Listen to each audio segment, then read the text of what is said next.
Good morning. Welcome to the Mount Diablo Unitarian Universalist Church. I'm the Reverend Leslie Takahashi, and my pronouns are she and her.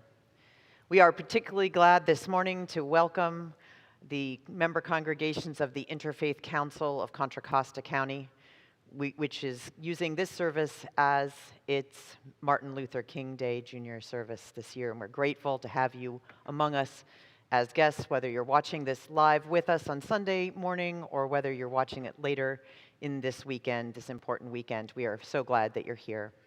If you're visiting this congregation for the first time, we're glad you're joining us as well, and we hope that you will come and be with us, all of you, at our connection hour after the service, which begins at 11:30. And we also hope that you will check out the resources which are on our website, which allow you to learn more about who we are, what we care about, and how we make it live in the world. There is a lot going on, and this weekend we wanted to highlight those things that pertain to this particular important weekend. You can interact in this service through our YouTube channel, so if you are interested in doing that and you are watching this live, please do consider switching to our YouTube channel, which you can find by searching for YouTube and MDUUC. And we also today, this afternoon, will have two important action-related conversations. One is a conversation about the eighth principle of Unitarian Universalism, and the other is the return of our virtual hour of action. And to the second in particular, we would also invite anyone from the interfaith community that would like to join with Reverend Rodney Lemery and our group to send letters of concern about these issues that continue to be live among us today. We also tomorrow will host a silent witness that is also physically distanced from 11 to 12 at the corner of Broadway and Civic, the corner of Civic Park, where we will attest to the power of Martin Luther King's message, and also, particularly at the request of his family, the call for voting rights in our nation. So please join us if you're interested. There's information also on our website. There's a lot going on here, and you can find out more about it by going to mduuc.org and clicking on our calendar link or the other pages on that site. And we also know that this is a difficult time as the Omicron variant has spread among us and affected many of our loved ones and families and circles. So if you are in need of a listening ear, please do not hesitate to contact me. And you can reach me through the website as well. Asking is a gift you give to our community. Welcome to this beloved community.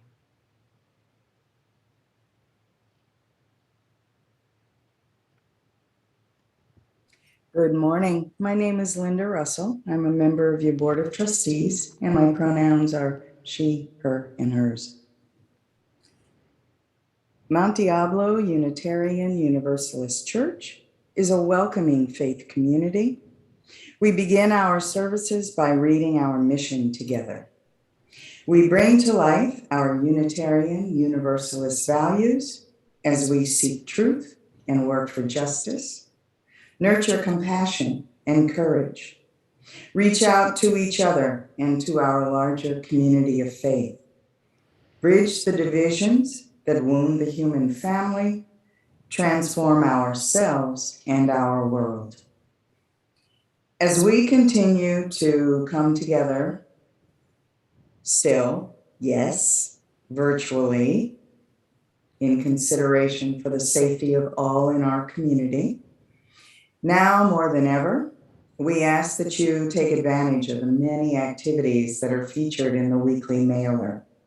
From the social justice activities, which include economic, food, and housing, to LGBTQ gathering, to later today, the discussion on the eighth principle, to the Monday celebration and commemoration of Martin Luther King Jr.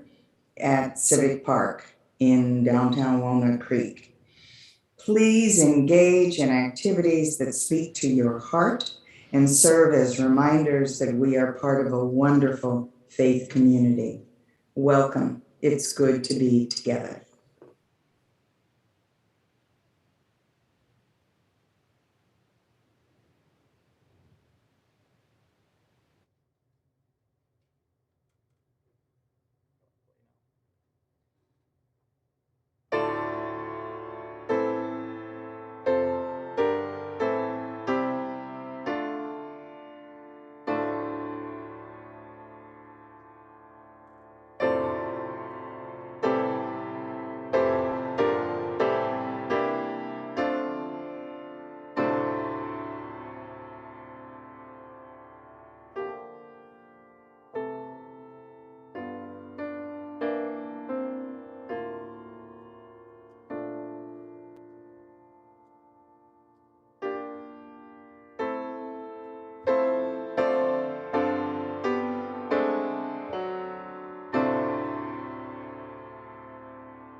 As we light this chalice, may we be reminded of the fire of passion that burned within the hearts of our ancestors who came before us. May we honor the sacred spark that dwells within each of us, and may this flame illuminate our path towards the mountaintop as we work for equity and justice.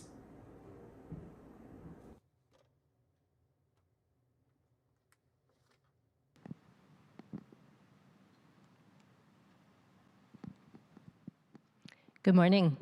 My name is Indigo Lewis, and I serve this congregation as the Director for Lifespan Religious Education.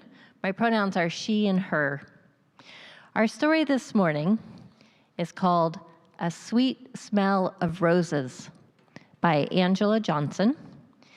And it is a wonderful reminder that in our work for social justice, all are included, including our children and youth. A sweet smell of roses. After a night of soft rain, there is a sweet smell of roses as my sister, Minnie, and I slip past Mama's door and out of the house down Charlotte Street.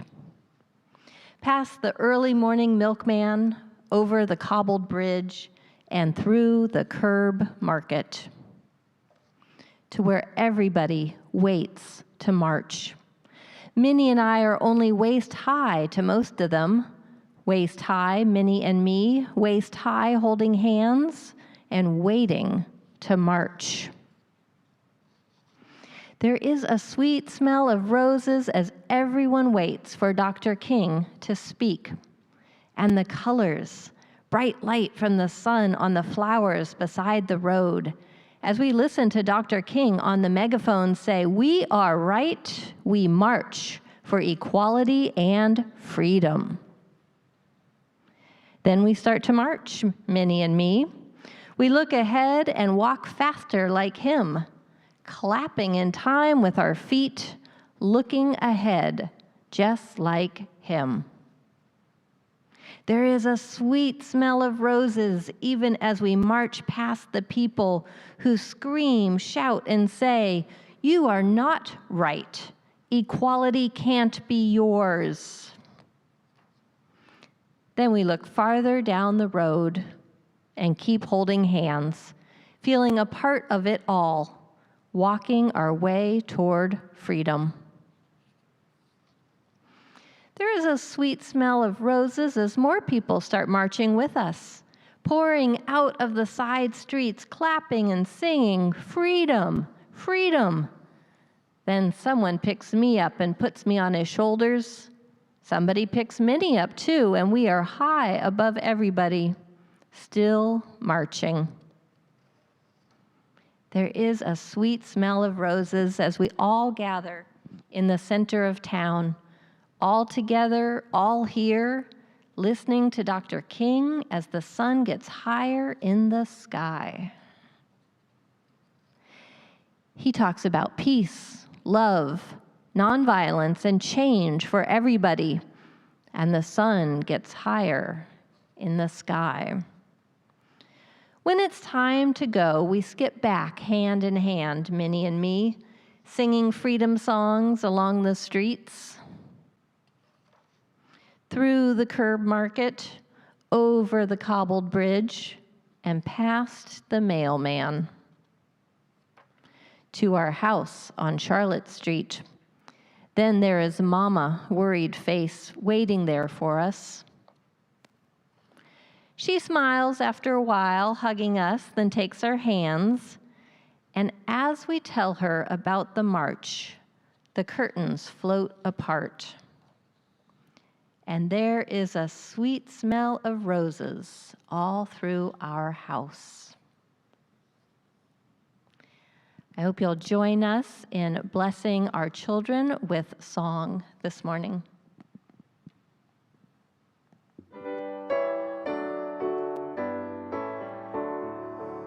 As you leave this friendly place, love give light to every face. May the kindness that you learn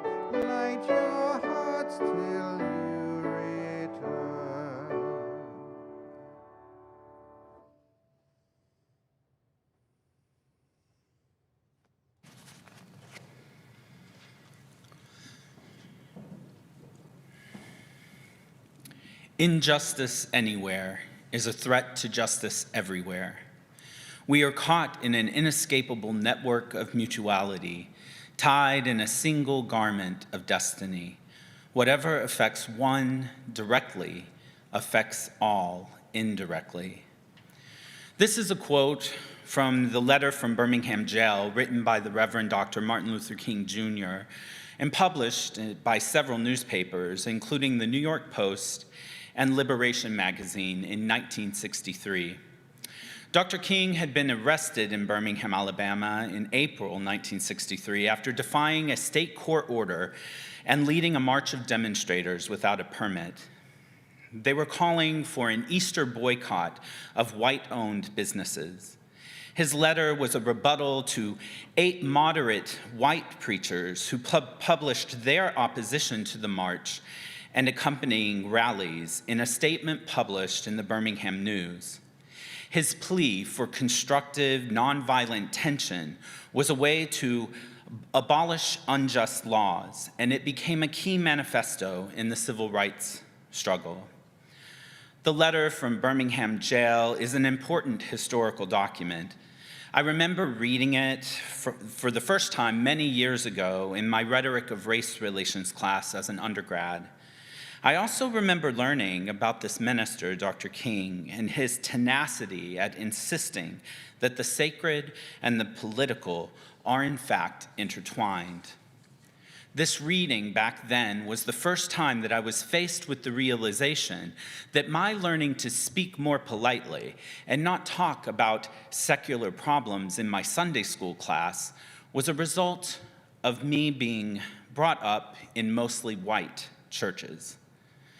You see, there, salvation was a heavenly matter, and secular topics were not for the pulpit.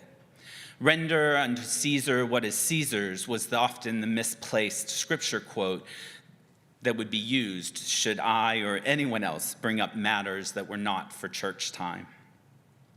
However, here was Dr. King, this pastor even, fully engaged in a secular political engine that for so long I considered off limits.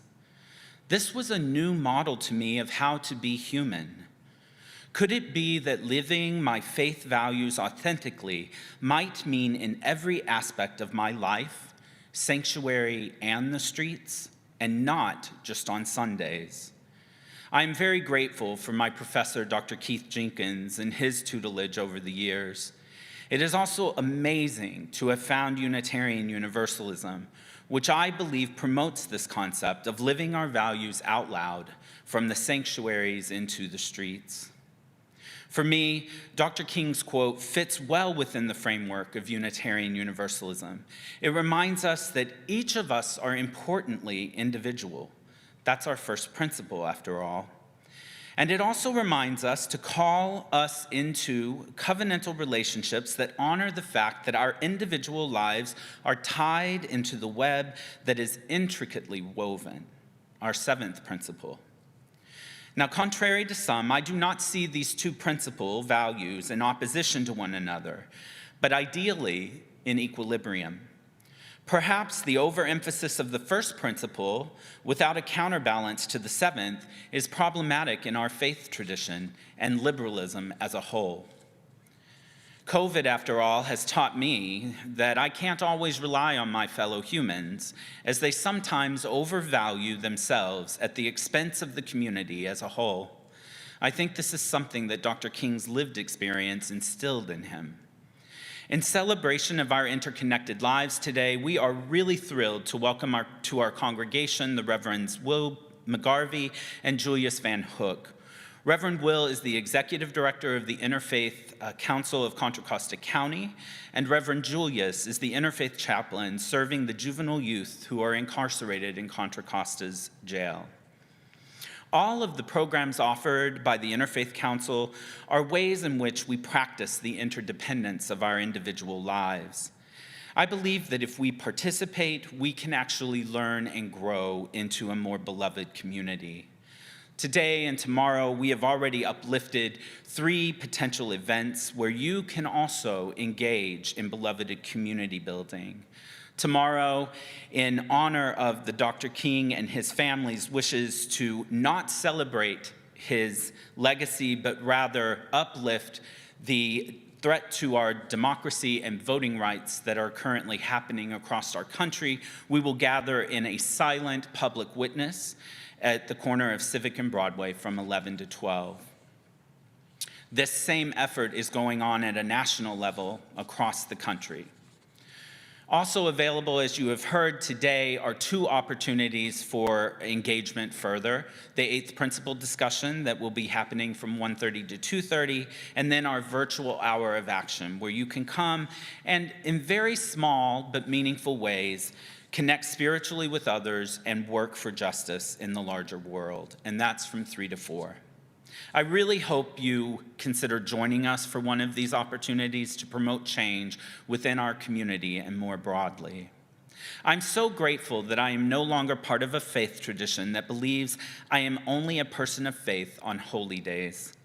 This is the place I come, not only to be supported, but also to be challenged to move my heart and my head into the future. I do not believe there is separation between the sacred and the secular.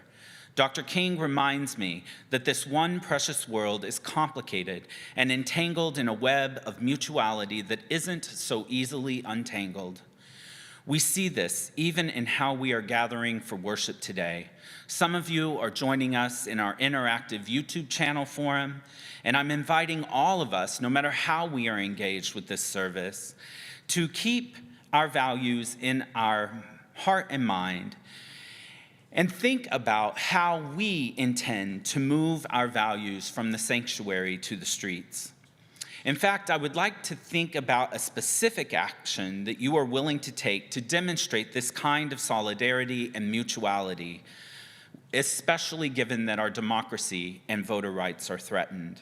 So my question for the YouTube channel interactive chat and for your discussion at home is, how will you live UU values in a way that uplifts mutuality? I invite you to share these important thoughts in our live YouTube channel or with a person who is dear to you in your personal life. For now, I want to leave us with one other quote from the Reverend Dr. Martin Luther King Jr. from a commencement speech to Oberlin College in 1965. All I am saying is simply this, that all of us are tied together. All life is interrelated, and we are all caught in an inescapable network of mutuality, tied in a single garment of identity. Whatever affects one directly affects all indirectly.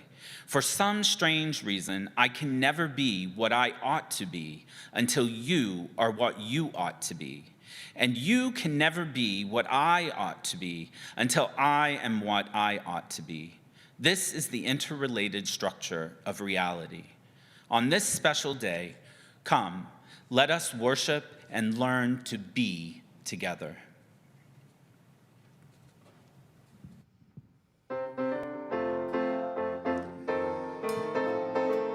We're going to invite you to join in singing our opening song, Building a New Way. Wherever you are, sing out strong and sing and know that we are singing together over the miles. Words will be on your screen.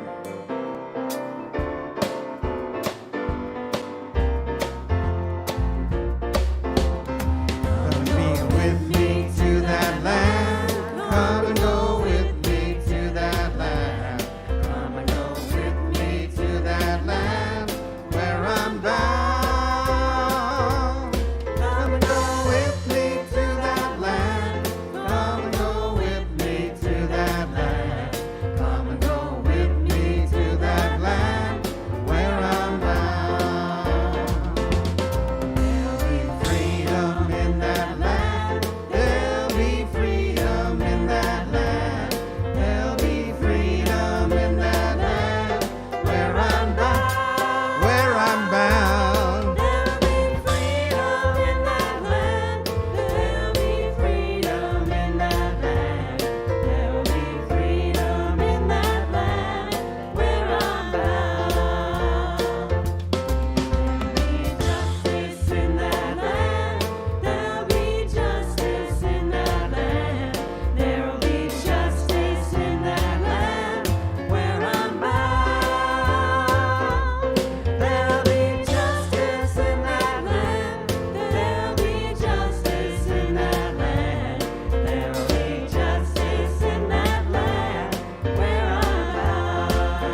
Good morning. I'm Reverend Will McGarvey, Executive Director of the Interfaith Council of Contra Costa County.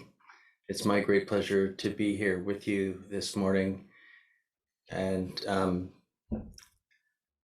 I just pray that as you hear the sermon from our own Reverend Julius Van Hook and hear the words of Dr. King, that you are reminded once again of what brings us together and weaves us together as those that are building beloved community and interfaith beloved community here in Contra Costa County. My denomination, or one of my denominations, the Presbyterian Church USA, is actually in the process of discerning whether or not to add the letter from a Birmingham jail to our Book of Confessions, and giving it confessional status would put it alongside the Nicene Creed and the Apostles' Creed and the Westminster Confession, as well as our brief statement of faith. And these words, as I've been going over them the last few weeks and preparing for my congregation to hear the first half of this letter this Sunday morning, it's another powerful time to be reminded of just how far we've come and still how far we have to go. I remember being with other clergy in Birmingham, hearing these words read while we were in the very park inside Birmingham, looking across that park to the missionary Baptist church that was bombed. And then hearing these words, just 3 paragraphs from the beginning portion of the letter, but more basically, I am in Birmingham because injustice is here. Just as the prophets of the 8th century BC left their villages and carried their, thus saith the Lord, far beyond the boundaries of their hometowns, and just as the Apostle Paul left his village of Tarsus and carried the gospel of Jesus Christ to the far corners of the Greco-Roman world, so am I compelled to carry the gospel of freedom beyond my own hometown. Like Paul, I must constantly respond to the Macedonian call for aid. Moreover, I'm cognizant of the interrelatedness of all communities and states. I cannot sit idly by in Atlanta and not be concerned about what happens in Birmingham. Injustice anywhere is a threat to justice everywhere. We are caught in an inescapable network of mutuality, tied in a single garment of destiny. Whatever affects one directly affects all indirectly. Never again can we afford to live with the narrow, provincial, outside agitator idea. Anyone who lives in the United States can never be considered an outsider anywhere within its bounds. You deplore the demonstrations taking place in Birmingham, but your statement, I am sorry to say, fails to express a similar concern for the conditions that brought about the demonstrations. I'm sure that none of you would want to rest content with the superficial kind of social analysis that deals merely with effects and does not grapple with underlying causes. It is unfortunate that demonstrations are taking place in Birmingham, but it is even more unfortunate that the city's white power structure left the Negro community with no alternative. We do belong to each other, siblings. On an ever more crowded planet, we know this truth more and more each day, that we are interconnected, we are interrelated. Our communities cannot sit idly by. Let us continue to be that voice with all of God's people to bring about this beloved community that we have placed on our hearts from the very example and words of Reverend Dr. Martin Luther King Jr.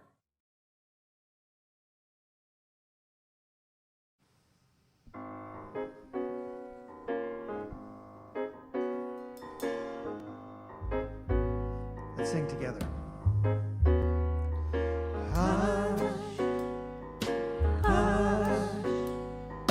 Somebody's calling my name. Hush, hush. Somebody's calling my name. Hush, hush. Somebody's calling my name.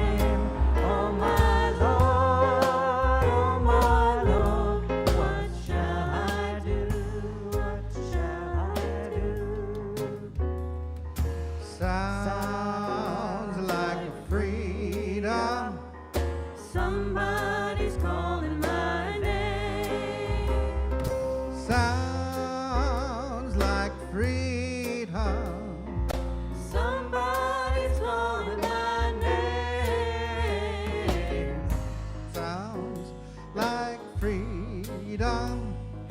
Somebody's calling my name. Oh my Lord, what shall I do? What shall I do? Sounds like justice. Somebody's calling my name. Sounds like justice. Somebody's calling my name. Sounds like justice. Somebody's calling my name. Oh my Lord, what shall I do? What shall I do? hush? Hush, somebody's calling my name. Hush, hush, somebody's calling my name. Hush, hush, somebody's calling my name. Oh my Lord, What shall I do? What shall I do? shall I do?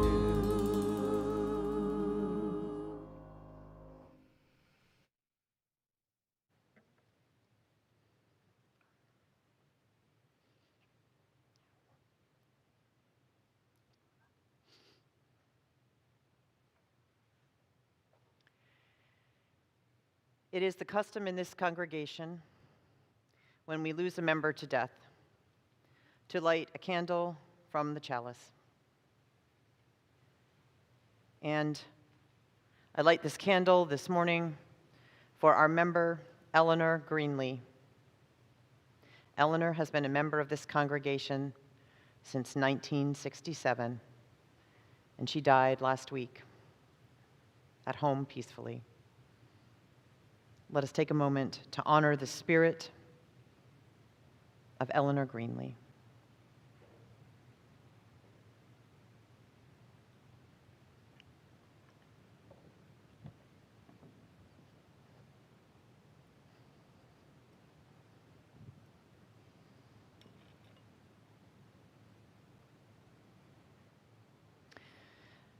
Eleanor died after a long illness that kept her mostly away from people for more than a decade.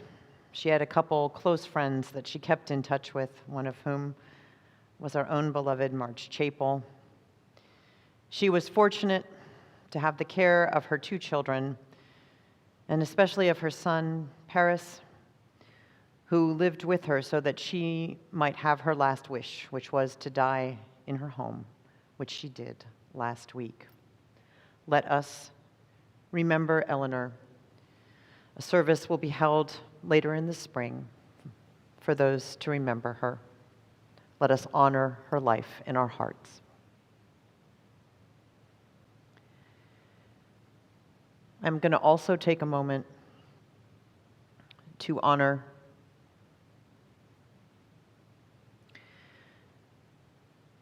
John Correa, the husband of our member, Mary Lou Correa. John is now in hospice after a long illness and after contracting COVID. And we light this candle also to acknowledge all of those who are struggling with this disease. And finally, today I'm going to light another candle. Though we're not doing our full joys and sorrows this week, I'm going to light a candle because as an interfaith community, our hearts are with our congregation in Colleyville, Texas, after their ordeal in the hostage-taking. And we pray for a world in which there can be more interfaith understanding.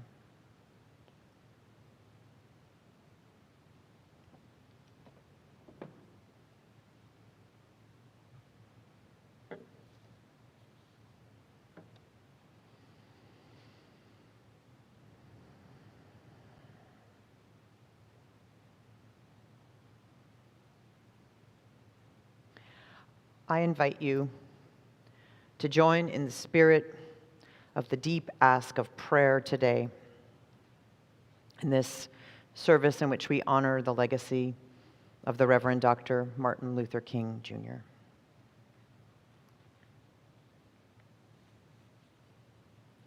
Because we are gathered as an interfaith community today, I ask that we summon all the names of the divine that may be among us. I will not be able to say them all, for that would take all of our day. But today we extend this deep ask to God, to Allah, to Yahweh, to Jesus the teacher, to Jesus the Christ, to the goddess, to Gaia, to the beloved community, to the more, to the world of nature around us. Whatever it is that we believe to be the form of the holy and sacred, we ask for help in this troubled time, to remember the lessons of Dr. King in another time equally troubled, and particularly today to remember the spirit of the very last sermon he ever preached, the one on the day of his death, his message in which he talked about the need of seeing the mountaintop. He spoke of the need of being on the mountaintop and knowing that there were others that would be needed to do what the great singer who was his inspiration, Mahalia Jackson, spoke about, getting over, how we get over.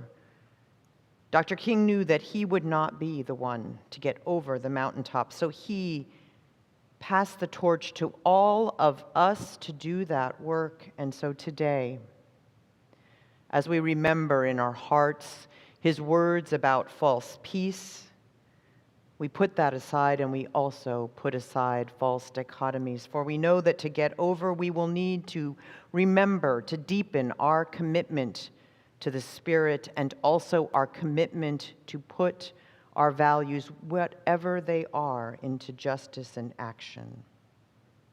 To get over, we will need to lead in developing our own heart and our own commitment, and also sometimes to be willing to listen to the shriller notes that are needed to break the glass of oppression that is still all around us. To get over, we will need to have the willingness to reach out and connect to those we love, and also reach out to our elected officials who do answer to us.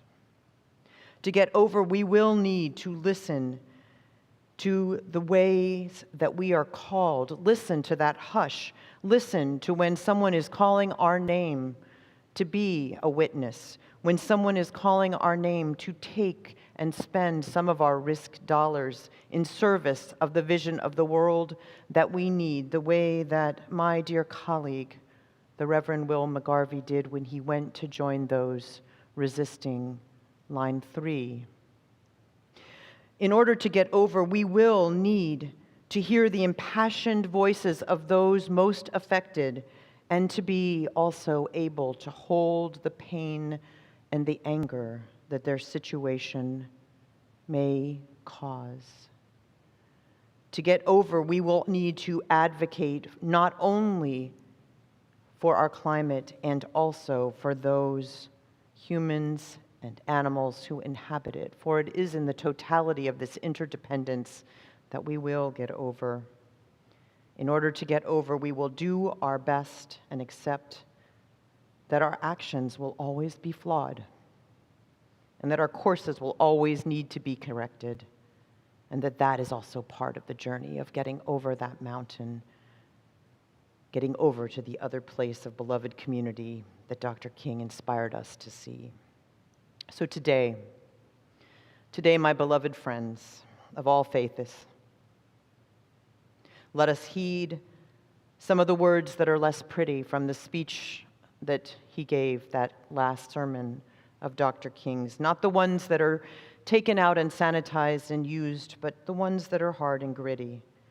Let us hear what he said when he said, we don't have to argue with anyone. We don't have to curse and go around acting bad with our words.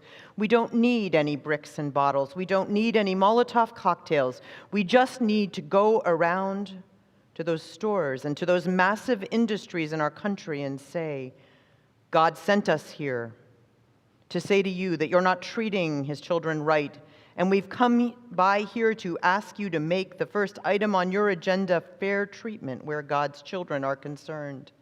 Now, if you're not prepared to do that, we have an agenda that we must follow, and our agenda calls for withdrawing economic support from you. Let us listen to these words. And may we pledge to do our part, whatever it is, small or large, to help us get over to the other side of that mountain.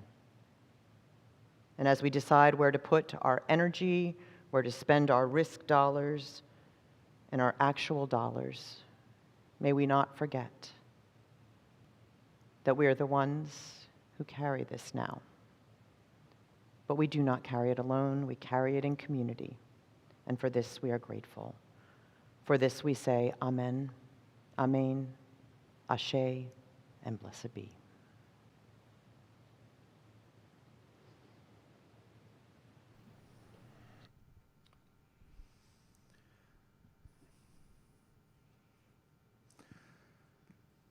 Dr. King loved to listen to Mahalia Jackson sing.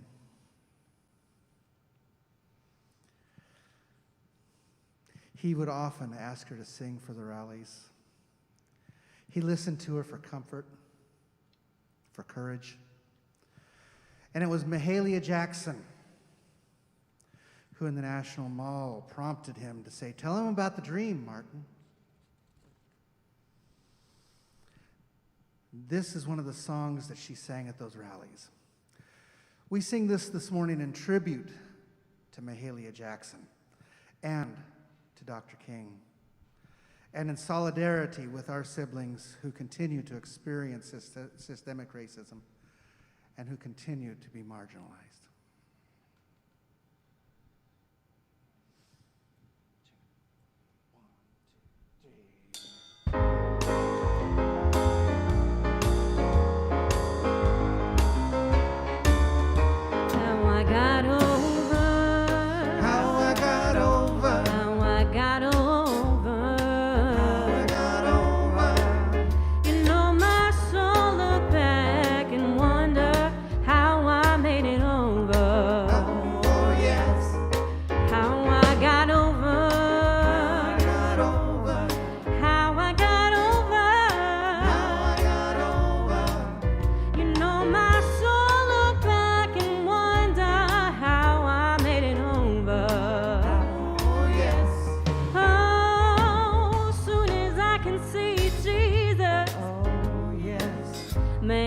Died for me. Oh, yes. Man that bled and suffered, hung on Calvary. Oh, yes. And I want to thank him for how he brought me. Oh, yes. I want to thank God for how he taught me. Oh, yes. I want to thank God for how he kept me. Oh, yes. I'm going to thank him because he never left me. Oh, yes. And I want to thank him for old-time religion. Oh, yes. I want to thank God for giving me a vision. Oh, yes. I'm going to join the heavenly choir. Oh, yes. I'm going to sing and never get tired. Oh, yes. I'm going to sing somewhere around the altar. Oh, yes. I'm going to shout all my troubles over. Oh, yes. Lord, I got to thank you for being so good to me. Tell me how I made it over. How I got over. Had a mighty old time. You know my soul look back and wonder how I made it over. Oh, yes. Tell me how I made it over. Had to cry the midnight hour. You know my soul look back and wonder how I made it over. Oh, yes. I'm gonna wear a diadem. Oh, yes. In that new Jerusalem. Oh, yes. I'm gonna walk the streets of gold. Oh, yes. It's in the homeland of the soul. Oh, yes. I'm gonna view the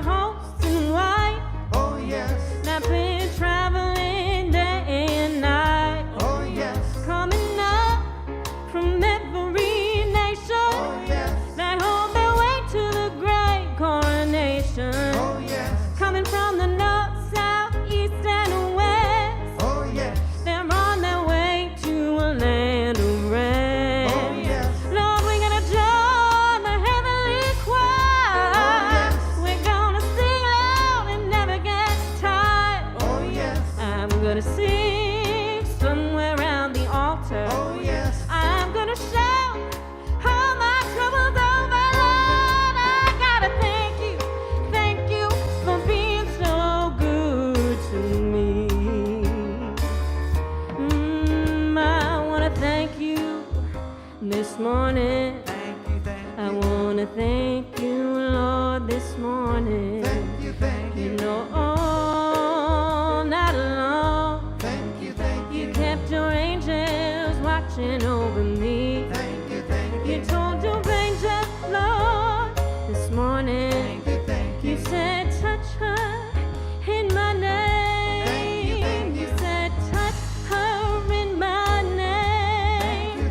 And I rose this morning. Lord, I rose this morning with the blood running warm in my veins. Oh, Lord. Lord, I feel like running. I feel like running. Lord, I feel like running. I feel like running. Lord, I want to thank you for being so loud. You've been so good to me.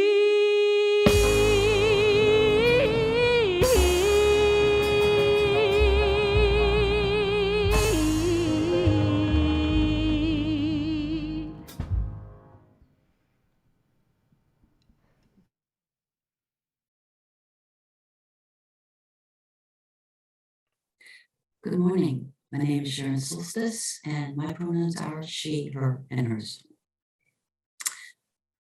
During this time of COVID, we all know it takes more intention and more effort to stay in community than it used to. Our ministry team and staff are doing an amazing job of keeping us safe while helping us to be connected to each other in many different ways. As people react to the restrictions of daily life, each in their own way, this community has been here for us to give us support and help keep us from being isolated. I have a very short quote from Albert Schweitzer I'd like to share with you because it reminds me how important we are to each other. I don't know much about Albert Schweitzer except that he was a philosopher, a physician, a musician, a Nobel laureate, and he died in 1965. He says, in everyone's life, at some time, our inner fire goes out. It is then burst into flame by an encounter with another human being. We should all be thankful for those people who rekindle the inner spirit. So let's support this community that does so much for our inner spirits by donating, as we can, our time, our treasure, and our talent. Thank you.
Please join me in the dedication of our offering to the work of this community in transforming ourselves and our world. We dedicate ourselves and our offerings.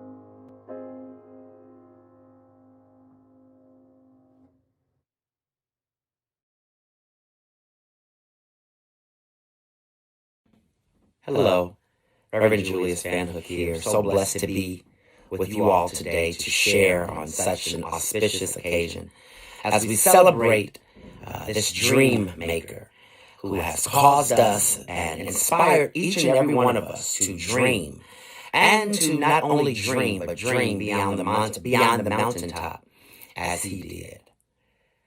Dr. Martin Luther King Jr. Is one of the greatest Americans that, in my opinion, has ever lived. And what he left us and what he brought to us as a people was an ongoing legacy, not just to hope, but to dream.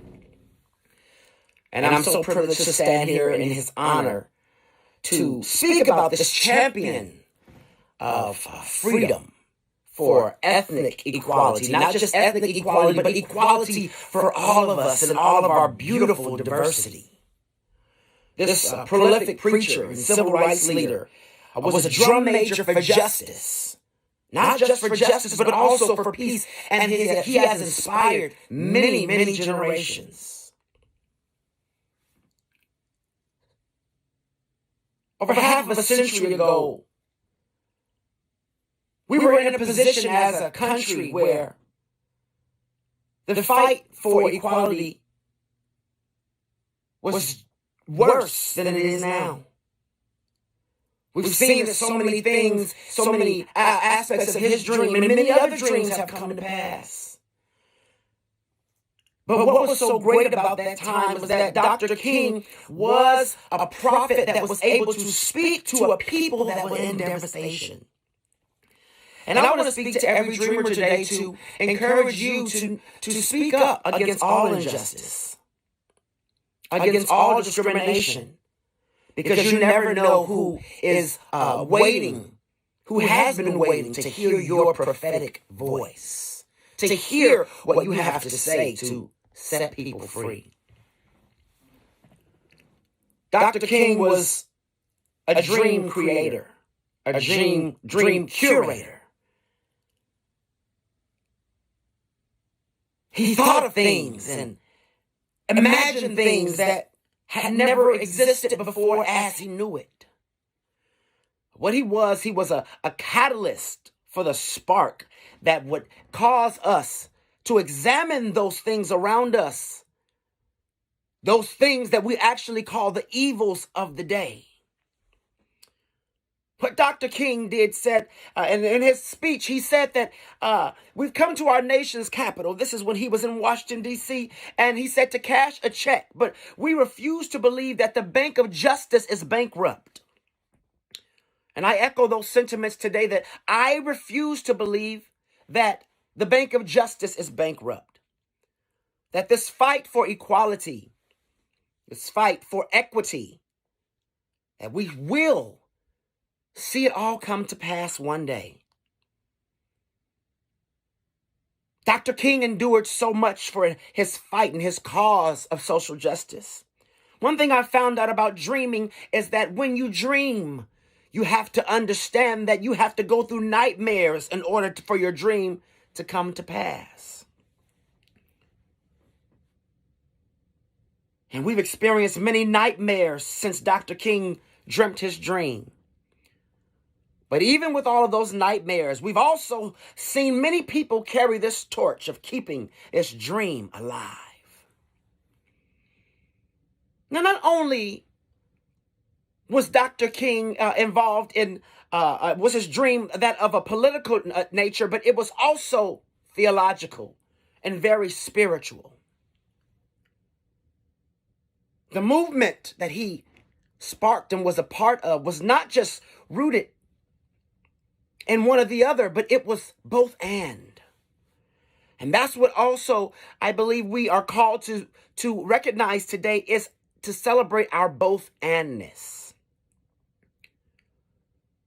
Because in our theology and in our spirituality, we understand that life is not always lived on our plateau, but also in the midst of our peaks and our valleys, we're able to keep our dreams alive. We've had many, many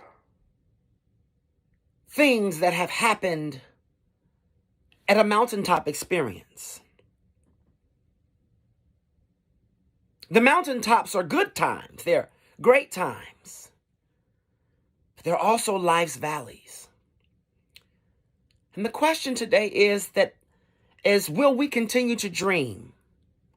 Will we continue to hope even when we experience valley situations?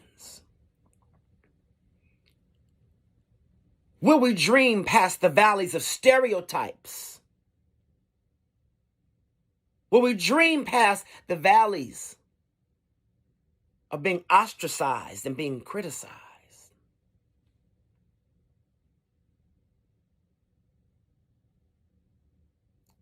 Do you have the audacity to actually hope and dream today?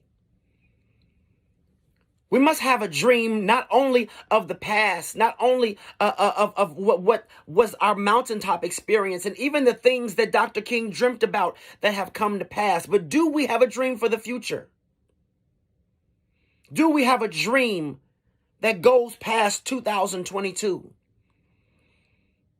Because I am in firm belief that the divine is yet speaking, even the divine within us. That spark that ignites all of humanity is still speaking and causing us to dream and to cause others to dream. The future of the dream is the backbone of our American culture. That is now our faith that is spread from heart to heart and breast to breast.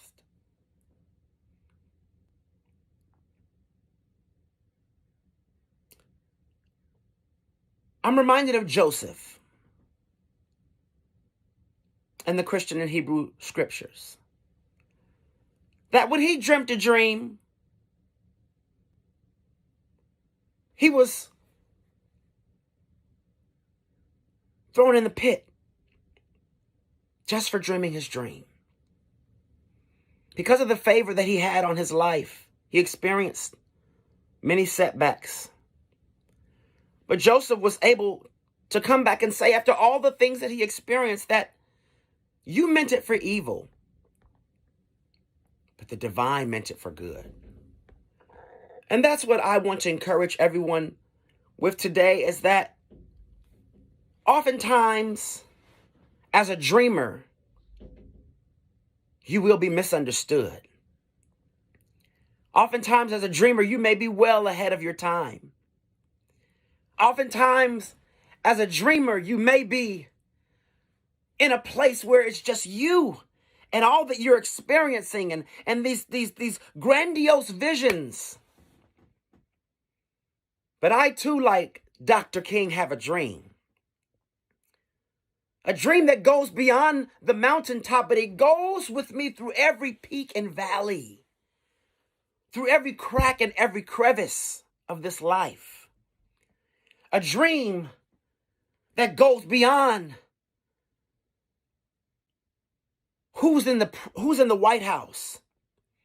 A dream that goes beyond whether just Black lives matter or blue lives matter. All lives matter.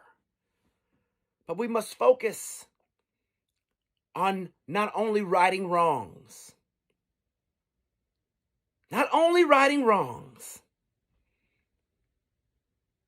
but validating every dreamer. That every person that has breath in their bodies can be respected.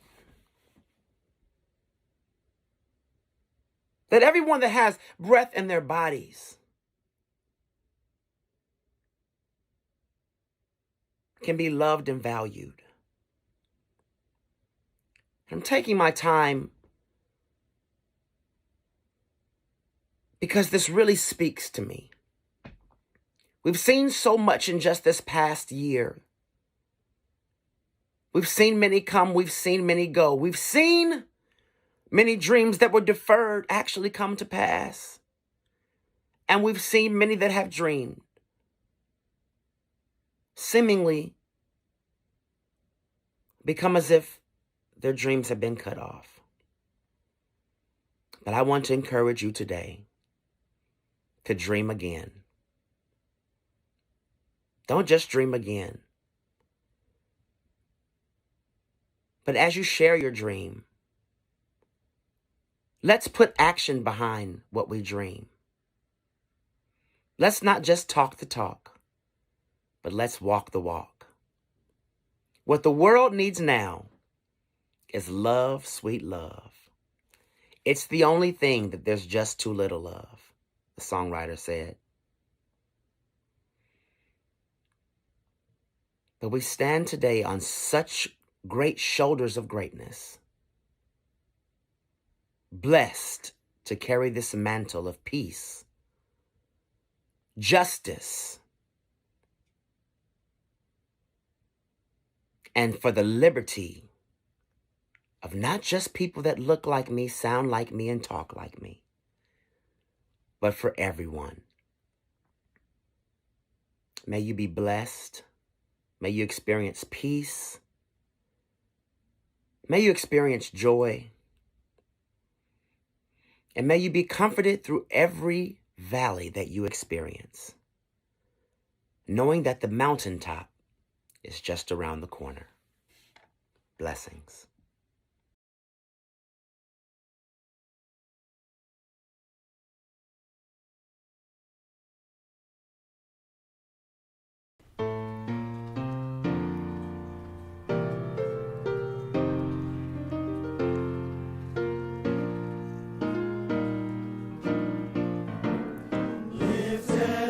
Voice and sing till earth and heaven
and let us take it into the world as we do every week. Perhaps we can move forward in one of the many activities and actions that we have planned for today and tomorrow. And also, do not forget to come to our Connection Hour virtually at 11:45 this morning. May we continue to be the light